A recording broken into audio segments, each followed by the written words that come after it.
people, we're back here on The Dish, and I'm telling you, I am more than elated to be here. My name is Miriam Mensah. A big thank you to the GC brand and Telesel for holding us down. I am too excited today. Like, I'm too excited.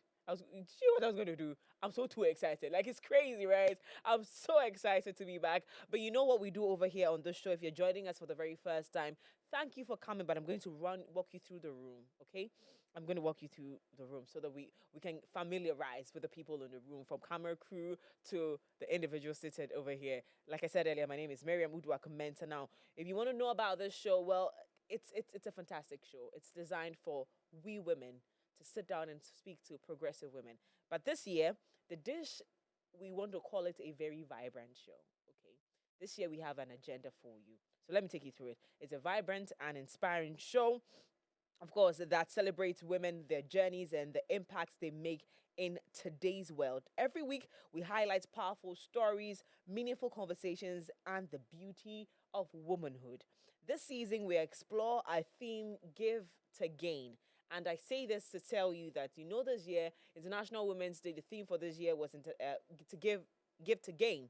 And we're basing on that to have the kind of conversations that we're having. Because, the dish is to have panelists talk about issues. But this season, we're talking about women giving. Because, when a woman gives and when a woman pours into another woman, incredible things are birthed. And here we are doing just that this year. So Give to Gain is our theme for this year, and this is why we're doing that. Again, my name is Miriam Mensah. A big thank you to the GC brand. We're saying that if you want the family to be taken care of, you cannot be walking around as a woman. Get in here. You cannot walk around smelling like an evil spirit. You cannot. You are God's favorite being. And so you need to come out smelling great. And of course, the GC brand has got you covered with the Princess products, from roll-on to body splash to hair gel to the BO16 brand. They've got you covered. Now, for the men as well, who are sitting by their wives and their girlfriends and their sisters watching this, well, Style Up has got you covered, right? Okay, so you too don't go about smelling like an evil spirit. Well, today, my guest is already exciting me. But let's take a look at who it is that we have on the show today.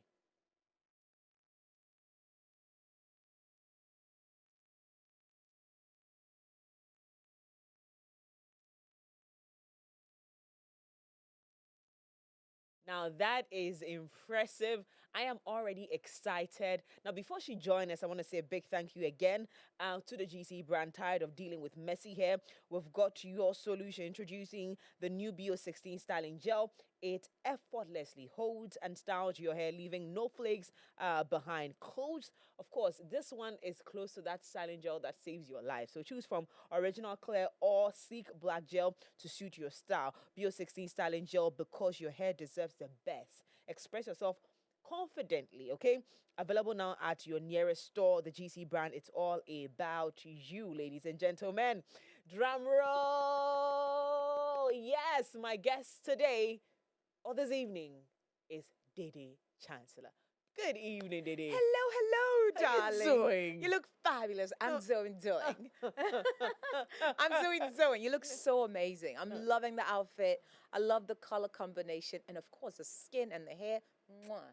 Love it. Baby, who sent you here?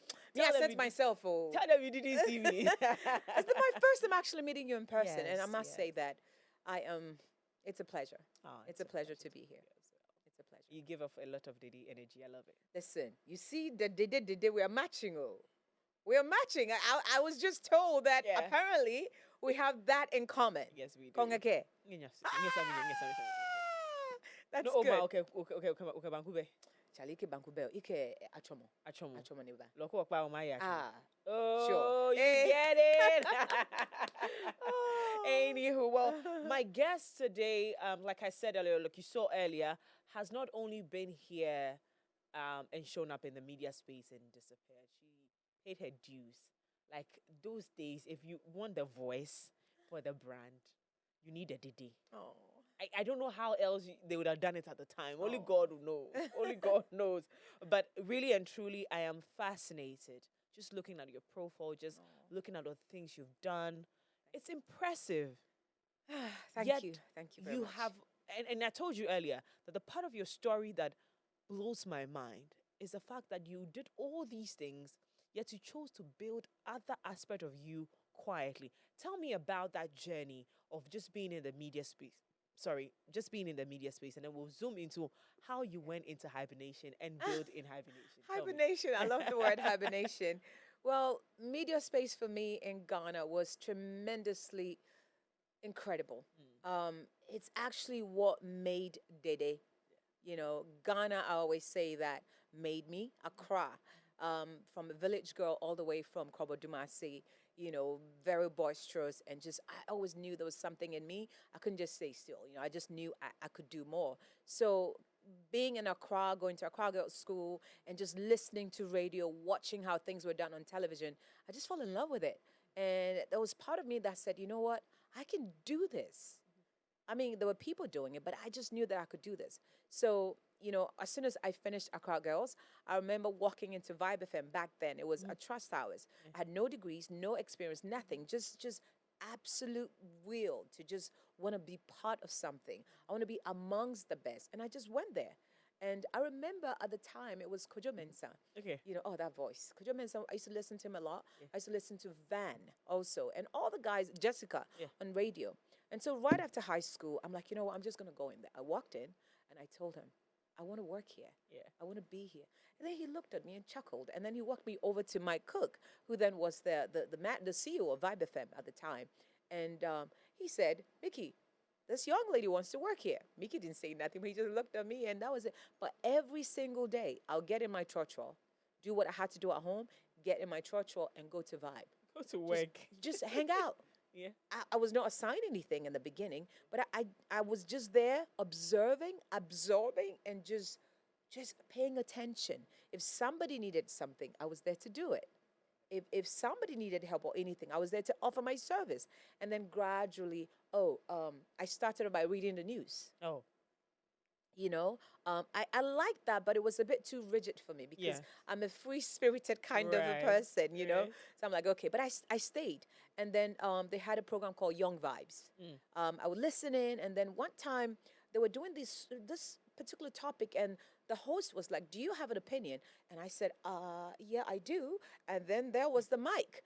Then I started just talking, and the next thing I know, after the show, of course they wouldn't tell you to your face, but I could hear, I'm like, okay.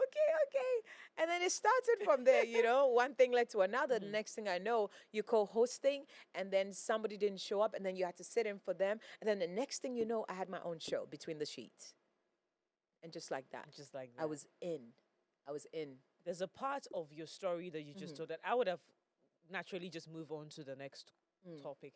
But when you were waiting, Right. and that part of our journeys we don't pay attention to a lot, so I want us to Right. stay there a little bit. When you were waiting to be called, when you were waiting to be chosen, when Yeah. you were waiting to align at the time, and you were serving, what did it feel like? What did that moment feel like? There's a young girl watching today Right. who wants to do something, but she's been put in that waiting season. What did you do, and how did it feel, and what would you advise that they do? That's when they're a in that beautiful waiting? question. And honestly, quite frankly, I remember very well, I took pleasure in waiting. Mm. I didn't feel like, all these people and because by then they all came from abroad. They spoke differently. They had all the degrees. They had the experience. I had nothing.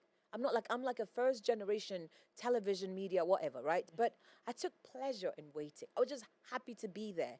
And so just the idea of, you know what, if I could just touch the hem of his garment, I'll be okay. That was my mindset. I just needed to be in that space. Whether I was being noticed or not, I knew internally and intentionally why I was there. I just watched, I observed. And so I didn't feel like, oh man, these guys wouldn't even look at me. I just knew I was on a mission. And that very first part of my mission was just to be around. And I accepted it. I wasn't upset about it. I wasn't being paid. Sometimes I didn't even have money for transportation. But I found a way to get to the place where I knew if I could just be there, some way, somehow, my time will come. And when my time came, I was ready to shine like none other. Why is this thing about to get easier? But Okay. it's If you could just be there. if I could just be there. If you just exist at the time If I could just in the be space. there, if I could just be there. And sometimes we have to be comfortable and take pride in just being there. You can't be afraid and in a rush to hop onto the next face. It's not the time. I was so happy. I wasn't just comfortable, but I was just delighted to be there. Oh yeah, vibe. I could see all the people that I admired. And They all were the right things you there, wanted to be was right in front of right you. in front of me. So what else could go wrong? And I took pleasure. I was happy. I prayed about it, and every day I would wake up. I had so many reasons why I couldn't go, and I'm sure as we proceed, you will get into it. But you just have to be comfortable being there. Don't worry about the money, okay? Don't worry about who's gonna say what. Nobody's looking your way. Just be happy to exist around the space where you want to be and observe. Don't just be there. Don't be lazy. Watch. Make yourself available to people who are there. Serve.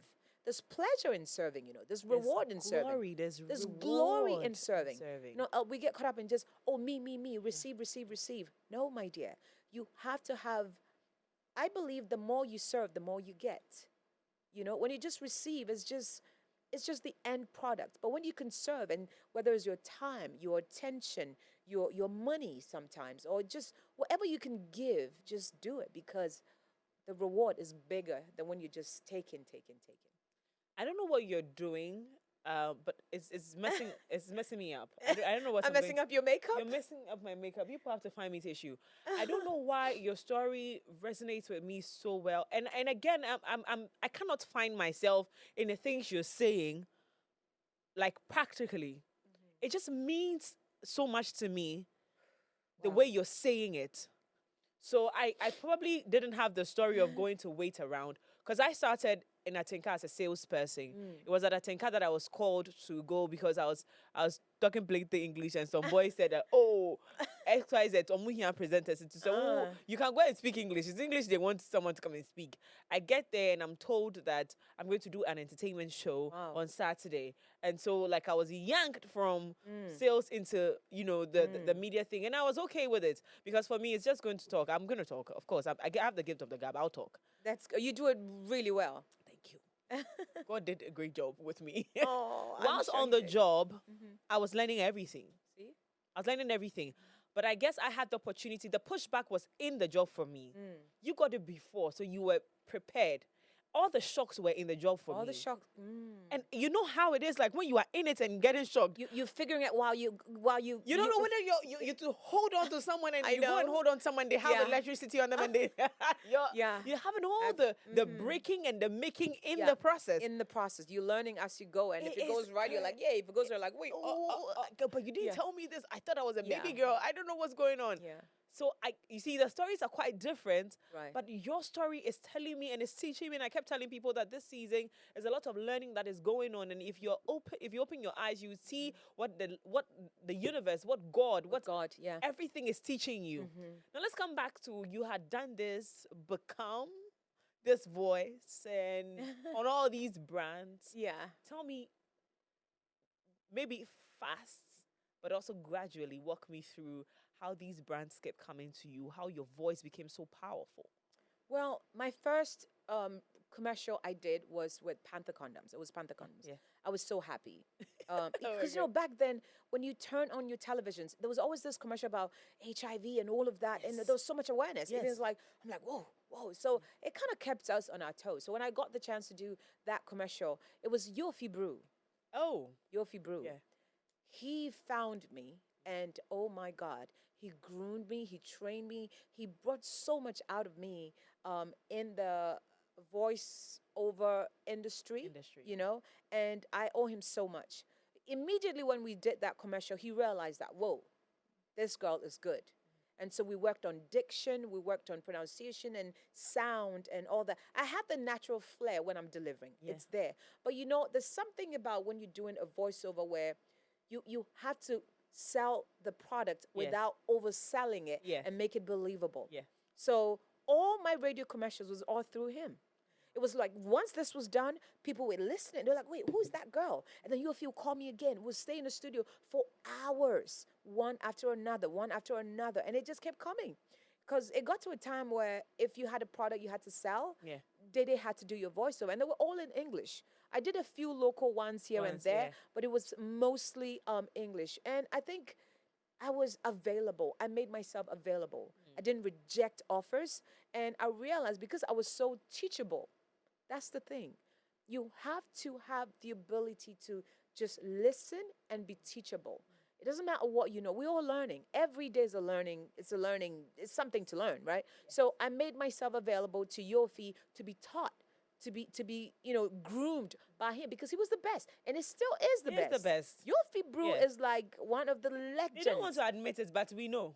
He's If the you know, you know. if you know, you know. There's not a Yeah. single voiceover artist in this country who hadn't gone through him. I haven't had the pleasure to. I'm telling you. I'm waiting for that day. So I remember there were times when he would drive to come pick me up from the house. It was a Sunsilk commercial. And then we'll be in there and he would come with food and no, did it just close your eyes and do this. But I was willing to learn, to learn, to learn. And that for me I think was key. I didn't no matter what I did or how many commercials I did, every new other commercial that came my way, I treated it as was my first time. Wow. Yeah.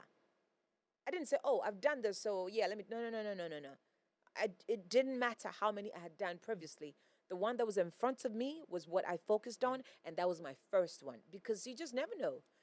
And I took that seriously. So voiceover for me was, TV was there, radio was there, but I guess there was something about the voice and delivery that people just fall in love with, and I gave it all. You could tell that this woman just loved what she was talking about. And that was the secret. I just loved it. Yeah. Even if the money wasn't good, I just loved Loved it. it. And eventually, guess what? I started calling the shots. Mm. I started writing the script.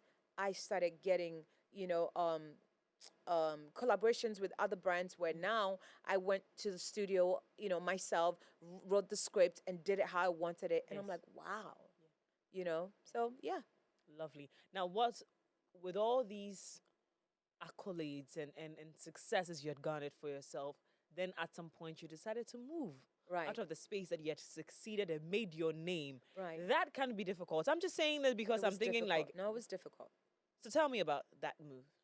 That transition, a lot of people ask me, why did you leave? Why Yeah. did you just abandon your career? Friends didn't understand. They were like, wait, you left your career just for a man? You left this. I had no, seriously. No. I had so many backlash from friends, but nobody understood. Again, I decided to listen to my inner voice. I was dating my husband now. We did it for 2 years, long distance. He would come and stay for like 2-3 months, but he was always there every time. When I'm on set, he's there. When I'm on, and he's been such a great supportive of my career and everything, right? But at some point, I realized, okay, I'm thriving in this area of my life, but this side of my life, it's I just didn't even give it attention enough to see where it could go. And so I made a deliberate effort to just follow him. He's an American. He lives in America. But I made a conscious effort to say, you know what? I'm not leaving what I've done, what I've built. I'll just pause for a minute. I didn't vanish. I just paused for a minute and transitioned from one aspect of my life to another. And that's what people didn't understand. I didn't leave. I didn't abandon. Yes, it was just a transition. Because I knew I was always going to come back. Radio, TV has always been, it's the only job, it's the only thing I've ever done my whole life, really. But I needed to take a leap of faith and to see where else I was going to go with my personal life. And it's been 20 years. We have 3 beautiful kids. And it was just a different chapter, It was just a different chapter that required my attention, my focus, my heart, and my commitment. Yeah. And I did. Wow. I did. Wow. And I followed him, and I'm so glad I did. It was the best decision ever. Because my next question was going to be, was it worth it? But now that you say this, of course, it was absolutely it was so worth it. It was so worth it. And I tell you why, because and I had times where I felt like, oh my God, what have I done? Sometimes I was listening to myself and, I allowed myself to get in my head like, oh my God, what have I done? I cried. I had moments where I was like flash. I'm like, oh, so this is my life. I'm just going to be a mother, a wife, and that's it. But my husband always said, you're going to have the last laugh. You're going to come right to the front. You've paid your dues. You've done this. Don't you worry. Just focus. We homeschool our kids. Our kids have been homeschooled. So it's hands-on, right? So every time I got into my mind, I'm like, oh my God, whether it was the way I look or how I carried myself, he always reminded me, hey, remember you want to go back. Remember you want to do this, so you have to take care of yourself. Yeah. You have to look good. You need to work out. You have to, he's always been constantly in my ear. So even I found myself shopping for clothes that I didn't need, but I foresaw myself needing it in whenever to come. And for me, I was preparing for this moment. Oh no. I was preparing for this moment, and I'm grateful. I enjoyed my career in Ghana. Ghana made me, and it gave me so much. But I needed to grow up. I needed to explore the other part of what God has given me, and that's to be a wife and a mother. And if I had stayed, I think I would have been one of the just go, go, go, and that's all I could account for. There was more there than just the Dede we saw on TV or listened to on radio. And I wanted to tap into that without even knowing what the outcome was going to be. Again, faith. The same way I showed up at that station without knowing what was going to happen is the same way I'm like, you know what? I'm just going to go. I'm just going to put a pause on this for a minute, and I'm just going to do it. I didn't know what the outcome was going to be, but again, I did it. You stayed over 2 decades building an aspect of you that you yourself weren't sure existed. Because like you rightly said, you had only known one type of profession. Yep. And you only knew that you could thrive in that area. Yep. Having to go and mother and wife and hope that the space will still receive you when you come. In that quiet moment, you've talked about how sometimes you cried about it. But tell me what then was happening. Because we know that you didn't go and sleep. No. You did do mother and do husband. Oh, yeah. But you did other things. We did. And that's, that part of it, I would say, is a quiet building that you did. Yes. Let's talk about that. Yes. So back in the US, we have a family business, a real estate family business, among other ventures. And it's all been the incredible mind of my husband. But I needed to be there in the back to support him. We went through a phase where we lost everything. When I tell you we lost everything, you went from, being here to now like, oh, there. But as a woman and being an African, I'm like, oh, you don't run. You don't run. You stay right You there. stay. Again, it comes from watching, listening, observing. I'm like, what can I do? And I stayed in and stepped up so my husband could build. And he did. And when he did, now all of us needed to contribute. For a decade, I literally carried my family on my back. And I think that was one of the things that I felt like my experience in Ghana was preparing me for. Yes. You didn't struggle for nothing. For nothing. It was all part of the process. It was all part of the process. The feels, the pain, the hunger, the walking. Yes. The not having. That not having. And I love the not having, because when you don't have, it urges you, it pushes you to push to have. And when you get it, you respect it. You respect it. You value it even more because you know and you remember what it took for you to now have. So you don't take it for granted. You share and you hold on to things because you know it's not material things, but you value and you appreciate more.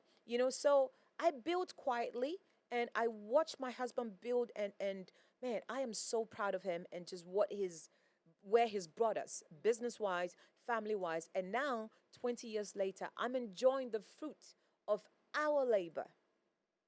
This is so beautiful.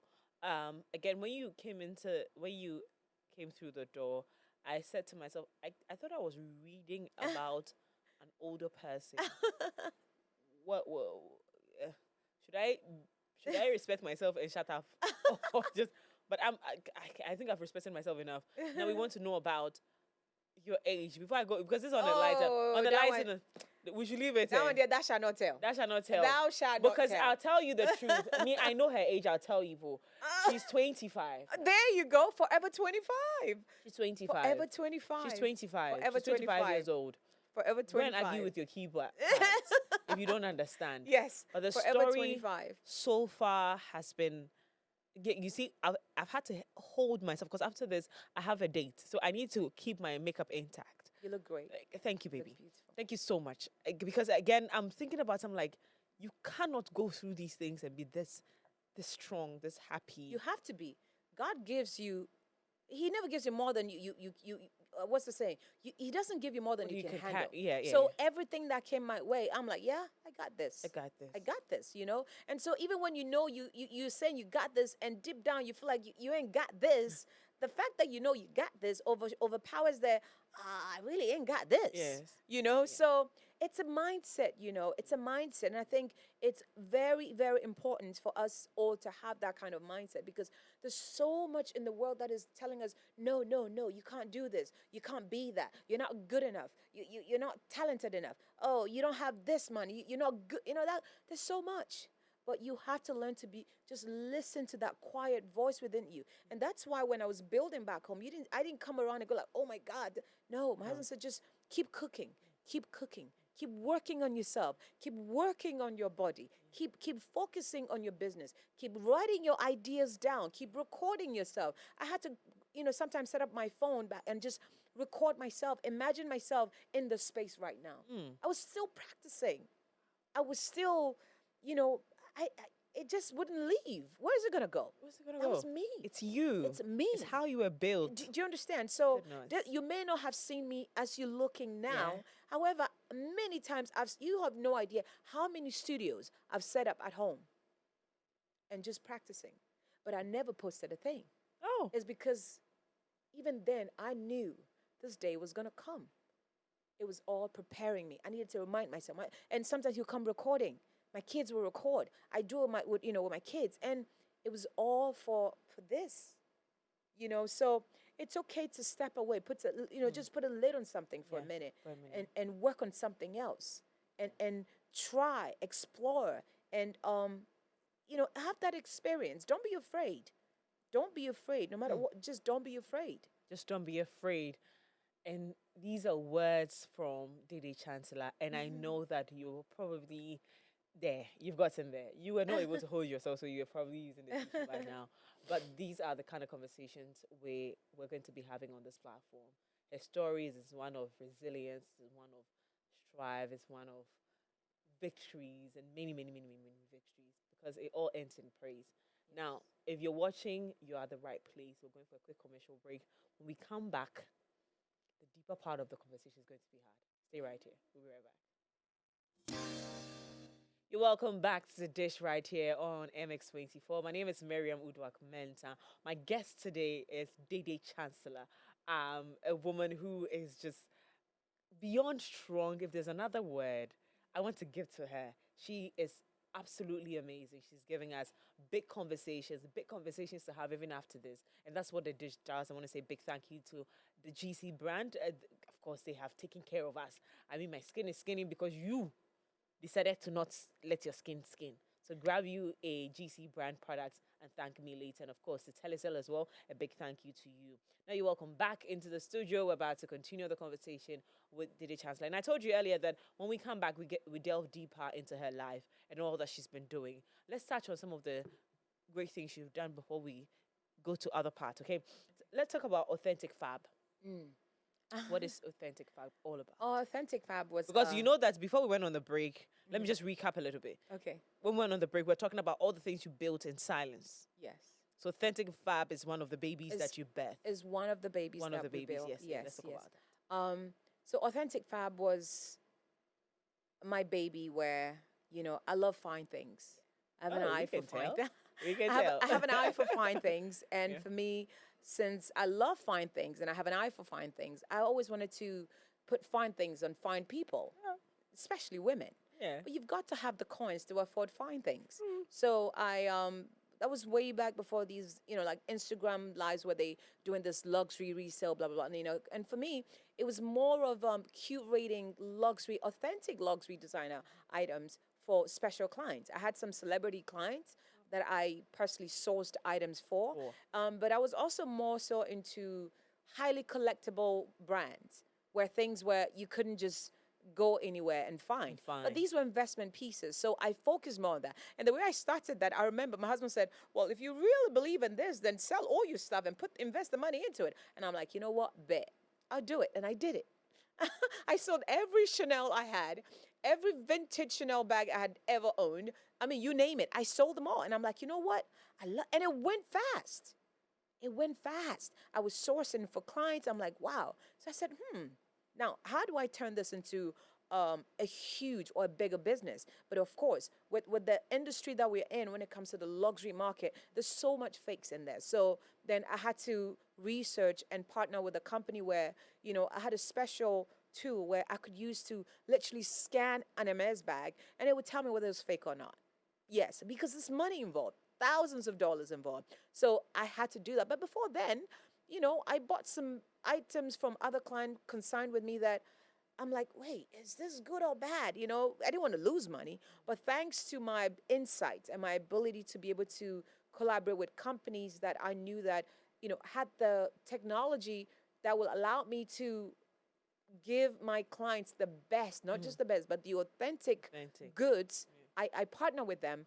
And so I was able to use, that technology to sort of scan and to provide the best. But Authentic Fab was just my way of still experiencing luxury, and showing that, hey, luxury can be affordable. And luxury is an investment for me, because I don't like buying things that are not I don't want to use the word cheap, but I believe you want to invest. If I'm buying this bracelet, for instance, again, this is just my theory. It may cost me like $4,000-$5,000, right? The way I used to think, I'm like, okay, I could buy this bracelet. That's money. It's a collectible item. 2, 3, 4, 5, 10 years from now, because the brand is known and it's built a reputation for itself, the value goes up. And it did. So that's where my money went, So, and I created a community that sort of believed in that. And it was great. It was fun. Awesome. But even after Authentic Fab, I proceeded again into the family real estate business. We had a hedge fund and all of that, where my husband was, still is the head of that. And that also has been incredible. So Authentic Fab was my baby. However, I transitioned from that into the family business. Yeah, into, the real Authentic estate. Fab had to go in the back a little bit? And just a little bit, because, I mean, after a while now, the market is overly saturated with so much counterfeit, and it's a bit more risky now. People are not even bothered about it. They're not bothered, exactly. Anymore, exactly. If I can buy it for cheap and you still look yes, like and it's exactly. So and sometimes they're even durable. Yes, but that was then. Yeah. So at the time, there was a market for it. Yeah, now. But being a good observer, I'm able to say, you know what? Okay, this is done. Put a lid on it. Again, the same thing I did. You've got to be able to know when you can just pause, put a lid on something, and move on to the next. If not, you will be stuck. And I refuse to be stuck in any condition. No. If it doesn't serve me, or if I think I could exploit more and come back and make that better, I would do it. I'm not going to stay there just because, you have to be there. No. You have to have the, to just step up. There's nothing wrong with that. After over 20 years of being away, you've decided to, relaunch into the African market. Yes. And Ghana specifically. Yes. What are we looking at? Because you have a production company. Yes. Chancellor. Yes, Chancellor. I do. Yeah. Chancellor Production. Africa. Yes. Africa. Yes. What does, so we're going to pick them one after the other. Okay. We're not going to combine them all. Okay. One after the other. One after the other. Okay. So Chancellor Productions. What does Chancellor Productions do? Chancellor Productions Africa for me is just my way of giving back to what made me, the country that made me, and the people that contributed to help create Dede. Yeah. So it's going to be a production company. And there's so much that's happening in the creative space here in Ghana. I applaud these young guys, these young girls. They're doing incredibly well. However, I still think there's room for improvement. I still think we can still do more. And so Chancellor Productions is, I'm putting together the best of teams, the best of, like minds with just great ideas to see how best we can improve our productions, where we can put Ghana, the entertainment industry in Ghana, on the global market.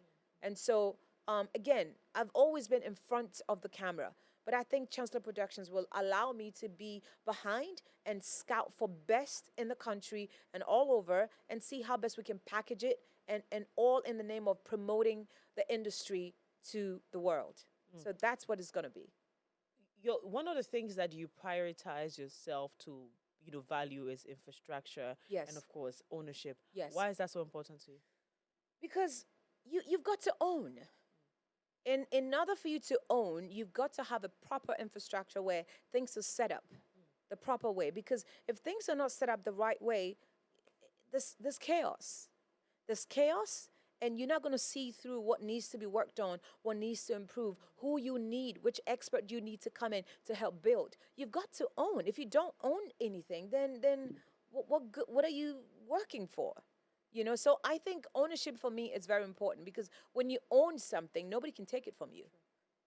Now we have royalties and all these, what do you call it? But the key is you have to own. So it's important to me, because I feel like when you work hard to build something, it's your legacy. And when you own it, you can pass it on to the next generation. It's very, very important. And also, for me, I feel like there's still so much that we haven't tapped into in terms of talent. And it's because as good as we are in this space, we can do better. We need to educate just ourselves a bit more. These girls I'm so impressed and proud of what they're doing. They're doing well, but I still think we can do more. There's no shortage of talent in this country. No, that's not our problem. We have talent. We've got mad talent that cannot be compared to what these guys do abroad. The only difference is that they have a system. They have funding behind them. They have a team. That's what they have. So I believe that with the experience that I've gained, that I've watched, that I've been through, I feel like if I can come back and put together like minds of people who I know have the same foresight, with a little bit of funding and structure, we can knock it off. Yeah. We can do it. I know that you're all fired up and you're all excited. Yes. But is there a little voice, in your head from the past that scares you a little bit from some of the challenges you've dealt with in the past, that, kind of like just scares you a little bit about what you're coming to do in Africa now? There Especially is. Ghana. There is. However, that voice is always going to be there. It was there the first time when I went to Vibe. It was there when I left Ghana and I followed my husband. It's always going to be there. But so what? You have to live above that. That voice is there, but I'm also there. So we're all there. Yeah, let's all be there now. Say you want to be here. But yes, but that voice is the more reason why, you got to push yourself and you just got to go for it. Because if you keep listening to that doubtful voice, like, are you sure? You're not going to go anywhere. Ghana's not going to go anywhere in this industry. Look at what these other countries are doing. They are pushing the envelope. They're there with their creative people, and they're doing it. We can't do the same, because truth be told, we are more talented. We're just a little bit more reserved. We're just okay with just sometimes just being okay. And I'm like, guys, I know we're okay. That's who we are, but we can do more. We're doing it. Let's just push it just a little bit. There's a voice that tells us, oh, you're doing too much. You have to tell that, so what? I'm going to do too much. I'm going to do too much. I'm meant for what too is, much. What is life without doing too much? Come on. What? We can't, We will do too much. We have to do too much, especially if you're trying to compete with what's out there. You've got to shut that voice down by saying, you know what? I hear you, but I also hear me, and I hear God. And therefore, I'm going to do it. If I fail, what's the worst thing that can happen? I tried, and if it goes well, it's like, yay. So, where do you get all of this? I know, sometimes when you've been through a lot in life, you're naturally, your posture is confidence. Like, there's nothing I'm going to say. Like, I've seen the worst things. What are you going to show me? Yeah. But I'm sure there's that. Then there's another thing that gives you confidence. Tell me what that is, because we want to hear that secret today. I think I will go way back to the village. I'll go way back to the village where, before I came into Accra as a young girl, you see things, you see life, you see how people live. And even then, you didn't even think that was a problem. It was normal. It was natural, And then you come to Accra, everything is like, oh, different. So knowing where I came from has always given me that spirit of like, it couldn't be worse than that. No. It couldn't be. This this is a holiday. This is Christmas. Yeah. I mean, what can go wrong? So I've always had that thing to reference. And so because of that, I'm like, oh no, no, no. I can do this. I can do I this. can do it. And so there's no special, it's just a mindset. It's also God's grace. Because I've been through stuff.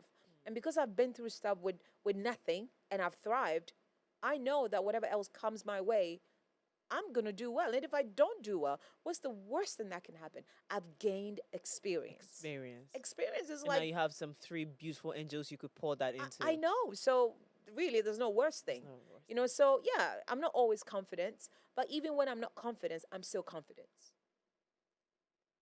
Okay. Even when I'm not confident, even when I'm doubtful, I'm still confident. I'll do it anyway. I'll do it anyway. I'll do it anyway. Especially at this point. And then, like somebody once told me, walk and come. yeah, yeah, because Like somebody once said, walk and come. I mean, nobody it has gets to it. be done. Oh my I'll God. do it anyway. Walk and come. Yeah, yeah. And that's just the mindset. What? It's not easy though because there's so much everybody telling you. You see other people doing well, and you're like, man, can I ever be there? Listen, take your time, build, work on yourself. You will. You can't stop in the middle of it. You can't be afraid And of hope that it will and work. hope. No, you have to keep pursuing it. You've got to keep pursuing it. If not, you'll be stuck. And I refuse to be stuck. I refuse to be stuck too.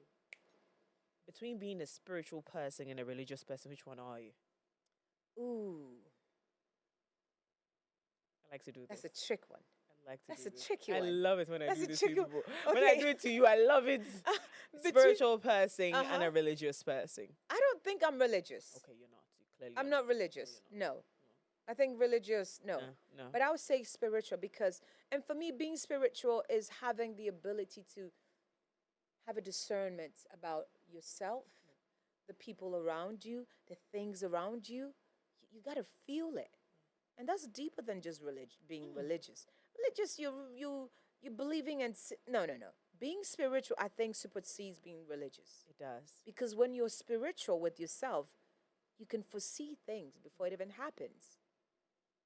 You're in tune with yourself. Yes. In tune with God. With or God, whatever it is with that your you believe in, environment, with your environment. with people, and you learn to surround yourself.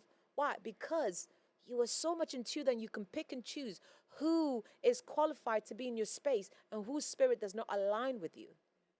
So you see, spirituality for me is key than being religious. No. And I know that for the people that understand what it means to be spiritual, they understand. They could tell from the beginning that you're not an empty individual. Like you come full. Yep. You're full in different ways, and that one we're not going to talk about it on television. If you want, come and book 101. But before we go, Yes. Dede, what would success look like for you in this your adventure? To come back to the things that you love. Wow. To come back to come and Beautiful pour question. in the generation you're seeing that is doing an incredible job.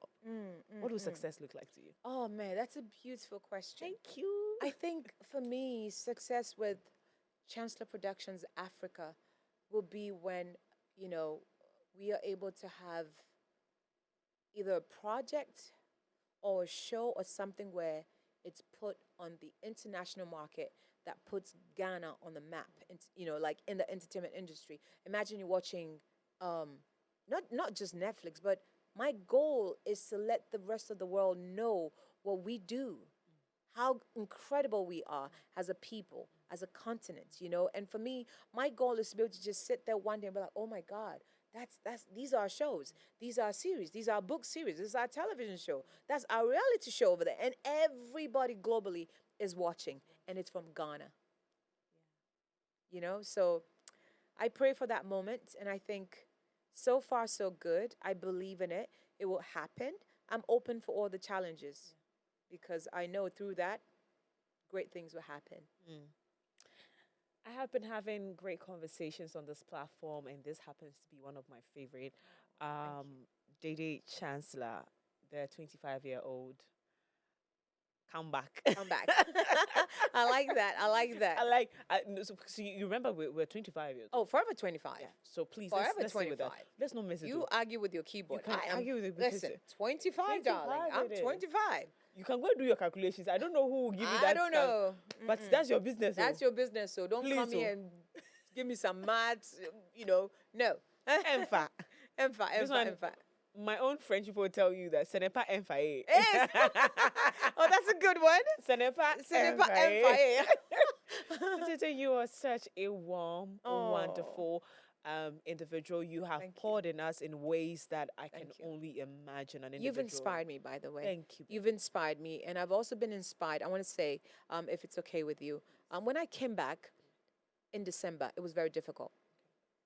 I saw all the people that I left behind doing so well, and somehow it hit me. I'm like, I was crying. I was like, man, what did I miss? But then I spoke to my husband, and we spoke a little bit, and then Caroline, Mama you know, Carol. Caroline, I called Caroline, and this chick will come, we'll meet, she would take me around everywhere.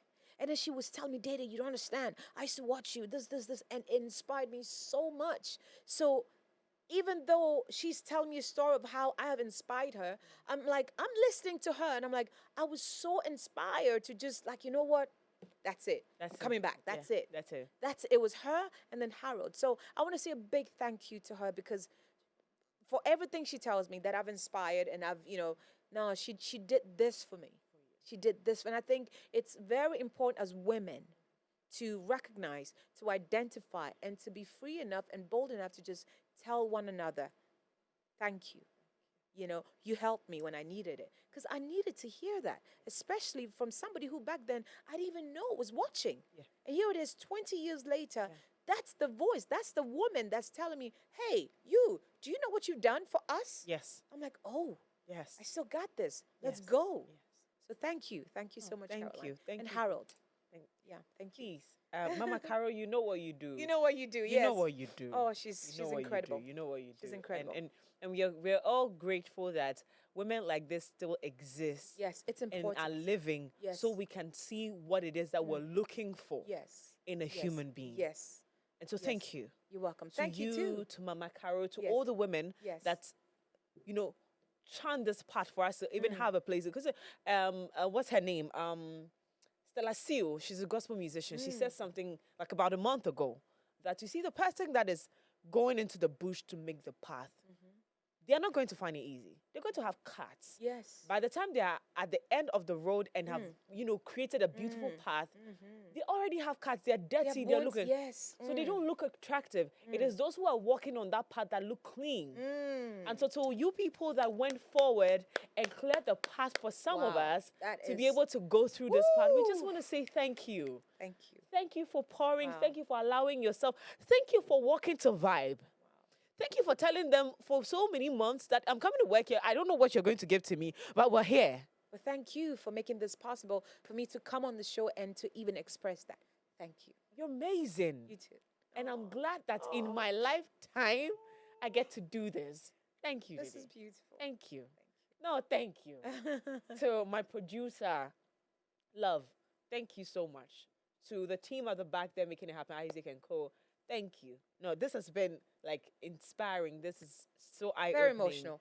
And we've done such a great job. I know. We didn't mess up our makeup. Yay! Thanks to my glasses, you couldn't see. You get, It was hidden. It was kind of like, oh no. No, that's not what we're doing. We have more to do today. I know. Thank you so much. But also thank you to those who make this show possible. Yes. To the GC brand, I want to say big thank you to you. Tired of dealing with messy hair?